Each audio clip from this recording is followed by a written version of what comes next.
नमस्कार दोस्तों, जय हिंद। स्वागत है आपका अपने YouTube चैनल प्राइम लाइव पर। बीपीएससी ने ये अनाउंस किया है कि इस बार वो एग्जामिनेशन 67वीं बीपीएससी का जो पीटी होगा 20 और 22 सितंबर को, उसमें आपका नॉर्मलाइजेशन भी लागू होगा और ऊपर से एग्जामिनेशन को 2 दिन अलग अलग शिफ्ट्स में कंडक्ट किया जाएगा। अब देखिए इससे असर क्या पड़ेगा, धांधली रोकने में कैसे बिहार सरकार को मदद मिलेगी, गवर्नमेंट ने क्या स्टेप उठाया है, हम आपको पूरा समझाते हैं। बहुत सारे ऐसे कैंडिडेट्स हैं बीपीएससी के जो इस सिचुएशन में पैनिक हो रहे हैं, उन्हें नॉर्मलाइजेशन समझ में नहीं आ रहा है, या उन्हें लग रहा है कि अगर एग्जामिनेशन 2 दिन में होगा तो मान लेते हैं कि एक दिन पेपर टफ आ गया और दूसरे दिन पेपर इजी आ गया, तो टफ वाले को लॉस है और इजी वाले को प्रॉफिट हो जाएगा। अब मैं आपको बताता हूँ कि पूरा माजरा क्या है और किस तरीके से ये बच्चों को अफेक्ट करेगा, किस तरीके से गवर्नमेंट इसमें इन्वॉल्व है और क्या क्या प्रोसीजर अपनाने वाली है गवर्नमेंट जिससे बच्चों को फायदा मिले। ठीक है, तो देखिए 67वीं बीपीएससी का जो पीटी जो 8 मई 2022 को हुआ था वो कैंसिल हो चुका है पेपर लीक की वजह से। इस बार बीपीएससी पीटी में तकरीबन 6 लाख कैंडिडेट्स बैठेंगे और पहले 5 लाख हो, 6 लाख हो या 8 लाख हो, एग्जामिनेशन एक ही दिन होता था, लेकिन इस बार एग्जामिनेशन 2 अलग अलग दिनों में होगा। इससे देखिए आपको प्रॉफिट क्या मिलेगा।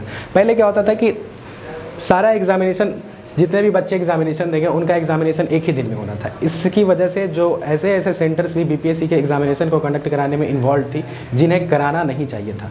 ठीक, तो अब बीपीएससी ने कुछ चुनिंदा सेंटर्स को ही चुना है और जिस पे उन्हें शक है या जिन पे लगता है कि वहाँ पे हम अच्छे से निगरानी नहीं रख पाते, वैसे सेंटर्स को हटा दिया गया है। केवल ऑथेंटिक जेन्युइन सेंटर्स पे ही एग्जामिनेशन होगा। इसके लिए सेंटर्स की अवेलेबिलिटी कम है, इसके लिए एग्जामिनेशन को 2 अलग अलग दिनों में कंडक्ट कराया जाएगा। अब 2 अलग अलग दिनों में कंडक्ट कराया जाएगा तो यहाँ पे आपका काम आएगा नॉर्मलाइजेशन। अब नॉर्मलाइजेशन से बहुत सारे बच्चे परेशान हैं, उन्हें लग रहा है कि अगर एक दिन एग्जामिनेशन का पेपर टफ आया और दूसरे दिन इजी आ गया तो इजी वाले बच्चों को फायदा होगा और टफ वाले बच्चों को लॉस हो जाएगा। ऐसा कुछ भी नहीं है, इसको समझिए। मान लेते हैं कि पहले दिन एग्जामिनेशन हुआ तो उसमें जो मान लेते हैं कि पेपर काफ़ी इजी था, तो उसमें 150 नंबर का अगर आपका पीटी होता है तो उसमें बच्चों का जो एवरेज है वो 120 आ गया। मतलब कुछ बच्चों का 140, 145, कुछ का 110, 115, इस तरीके से उनके नंबर बहुत अच्छे आए और एवरेज जो है 120 चला गया। और वहीं दूसरे शिफ्ट में जो एग्जामिनेशन हुआ, अगले दिन जो एग्जामिनेशन हुआ, उसमें बच्चों का एवरेज काफ़ी कम आया। मान लेते हैं कि बच्चों का एवरेज 70 नंबर आया। ठीक है, 70 marks was the average in another day. तो अब बीपीएससी क्या करेगी कि उसको 125 पे क्लॉक कर देगी, यानी कि पहले दिन वाले कैंडिडेट्स का मार्क्स 5 नंबर इंक्रीज कर देगी, तो उनका एवरेज सारे बच्चों का मार्क्स 5 नंबर बढ़ा देगी और सेकेंड डे वालों का 55 मार्क्स इंक्रीज हो जाएगा। ठीक है, 55 मार्क्स। तो ऐसे कंडीशन में जब भी नॉर्मलाइजेशन होता है तो ऐसे कंडीशन में जिनका पेपर टफ होता है, पढ़ने वाले अगर आप बच्चे हैं तो अगर आपका पेपर टफ आया तो आपको खुश होना चाहिए, क्योंकि उसमें आपका नॉर्मलाइजेशन में मार्क्स काफ़ी ज़्यादा इंक्रीज होता है।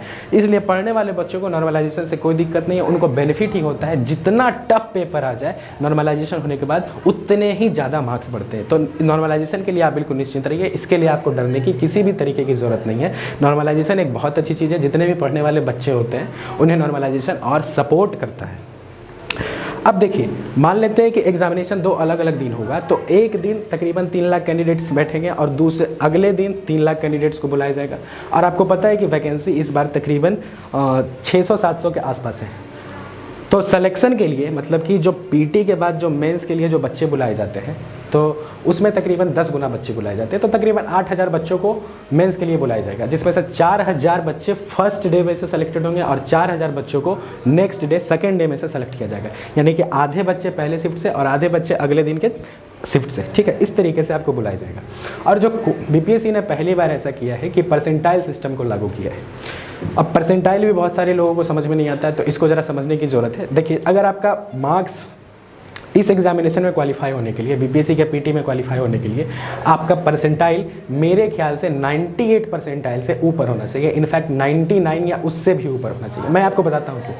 परसेंटाइल को अगर आपको समझना है तो आप ऐसे समझ सकते हैं कि अगर आपका परसेंटाइल 99 है, अगर आपको मैं कह रहा हूँ कि आपको 99 परसेंटाइल लाना है, इसका ये मतलब नहीं है कि आपको 99% मार्क्स लाने हैं। परसेंटाइल का ऐसा मतलब होता है कि जैसे आपका 99 परसेंटाइल मार्क्स है तो आप 1 परसेंटाइल से पीछे हुए, तो यानी कि आपसे आगे 1% बच्चे, कितने, 1% बच्चे, तो 1% बच्चे आपसे आगे अगर आपका परसेंटाइल 99 है।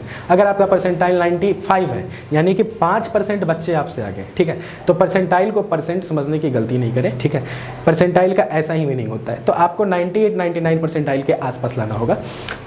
वजह, तकरीबन 6 लाख कैंडिडेट्स अगर एग्जामिनेशन, अगर उन्होंने फॉर्म भरा है और 4 लाख कैंडिडेट भी अपीयर होते हैं और 8,000 बच्चे अगर मेंस के लिए सेलेक्ट किए जाएंगे तो 8,000 4 लाख का 2% है, ठीक। तो उस हिसाब से आपको 98% मिनिमम लाना ही होगा, ठीक है।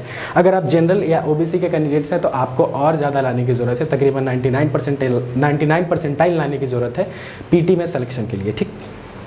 तो इस तरीके से परसेंटाइल सिस्टम लागू होगा, नॉर्मलाइजेशन भी होगा और परसेंटाइल सिस्टम भी लागू होगा। इससे आपको किसी भी तरह की चिंता करने की कोई बात नहीं, आपको सिर्फ अपने मेहनत पे भरोसा करना है और एग्जामिनेशन देकर आना है। बाकी आप इस सिस्टम के लिए आप किसी भी तरह की चिंता नहीं कीजिए। पढ़ने वाले बच्चों को नॉर्मलाइजेशन और परसेंटाइल दोनों ही मेथड सपोर्ट करता है, डिमोट नहीं करता। बीपीएससी ने पहली बार ऐसा किया है कि उन्होंने स्मार्ट डिजिटल लॉकर बनाए हैं क्वेश्चन पेपर्स के लिए। ये स्टील के लॉकर्स होंगे जिसमें क्वेश्चन पेपर रखा होगा और हर सेंटर के लिए अलग अलग कोड बनाया गया है। तो अगर लीक होता है या एग्जामिनेशन से पहले पेपर लीक होता है, हालांकि ये बिल्कुल साफ साफ स्पष्ट निर्देश दिया गया है कि जिस दिन एग्जामिनेशन हो, जिस समय एग्जामिनेशन हो, उसी समय आप स्टील के लॉकर को खोलें और क्वेश्चन पेपर को बच्चों को डिस्ट्रीब्यूट करें, कैंडिडेट्स को डिस्ट्रीब्यूट करें। लेकिन अगर पेपर लीक भी होता है तो हर सेंटर के लिए यूनिक कोड्स बनाए गए हैं। ये पता चल जाएगा कि किस सेंटर पे पेपर लीक हुआ और उसके अनुसार वहाँ पे कार्रवाई की जाएगी। तो ये स्मार्ट डिजिटल लॉकर स्टील के बने हुए हैं और ये एक बहुत अच्छा सिस्टम बिहार सरकार ने ये लागू किया है। बीपीएससी के जो अध्यक्ष हैं अतुल प्रसाद, उन्होंने खुद इसके बारे में जानकारी दी है। अब देखिए, जो बीपीएससी तो ऑफलाइन एग्जाम कंडक्ट कराती है, तो इसका जो ओएमआर आंसर सीट होगा, पहली बार ऐसा भी फैसिलिटी दिया गया है कि ओएमआर आंसर सीट को वेबसाइट पे अपलोड कर दिया जाएगा और इसके साथ ही आंसर की भी अपलोड किया जाएगा और फिर बाद में रिजल्ट भी आपका अपलोड होगा।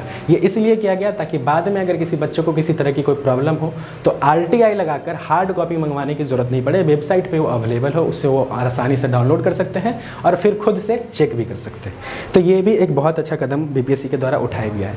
फिर पहली बार ऐसा भी फैसिलिटी बीपीएससी ने दिया है कि पीटी के एग्जामिनेशन के बाद भी आप ऑप्शनल को बदल सकते हैं अगर आप उसमें कंफर्टेबल ना हो तो ये भी पहली बार बीपीएससी ने किया है कि अगर आप पीटी के बाद भी एक बार ऑप्शनल को चेंज कर सकते हो अगर आप उसमें कंफर्टेबल नहीं हो तो, ठीक।